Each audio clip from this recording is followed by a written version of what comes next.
Abhasji, Krishna ji taught us how to have this fight with mental clarity. And given the challenges that we face today, what do you think can we learn from the various messages that Krishna ji gave us? Yeah, we have a lot to learn from Krishna, but because perhaps if one needs to look at Guru, he's a package of everyone.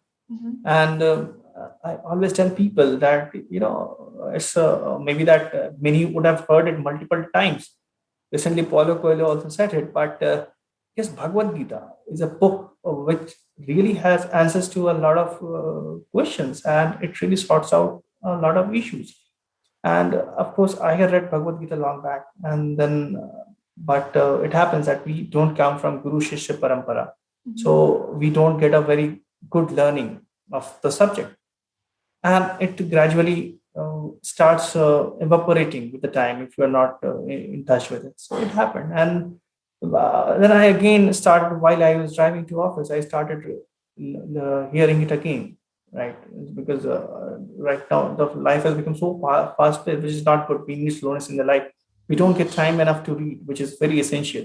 So I now resort to I take use podcasts. But when I listen to it, I got a different perspective to the life altogether again. I did it after 3 years. So because the more you are becoming mature, the more you are growing, the more you have connected or with the nature around you, you start understanding these concepts even more.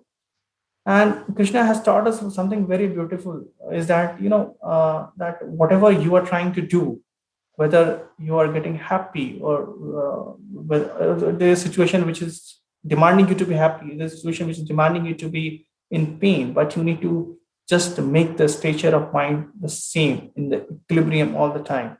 Like if a warrior cuts a person onto the wall, it's just like that he was slicing a butter. So this is the warrior doesn't feel the agony that time, and the warrior shouldn't feel the agony while he's having the butter itself. So this is what is very important. And if we start trying to implicate it in our life, I have started to do it.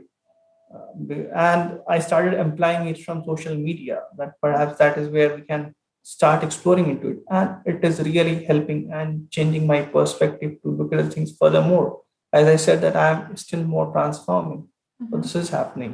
And yes, that is the most essential thing what we should get, because of course everyone says that you do the karma and don't think about the fun.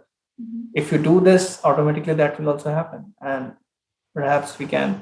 And perhaps Krishnaji has had got a lot of ideas about socialism too, if you ask me, because he was surrounded with all the different classes of people in his childhood, and he never used to think that I come from a very royal family, so मैं उसके साथ नहीं जा सकता हूँ. So there's a particular this story of Krishna being told to us that it happened 7,000 years ago. So as per Nilesh Oak's time. So when it was 7,000 years ago, we were talking about the social equilibrium. And so this is also what we can learn from him, and not from the communists. So Right, yeah. right.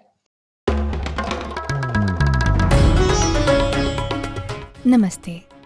We hope you enjoyed this Chitti Media content. Please remember to subscribe to us and switch on the notifications for this channel. For our other social media links, more content, and to support our work, please visit citti.net. Dhanyavad. Namaskar.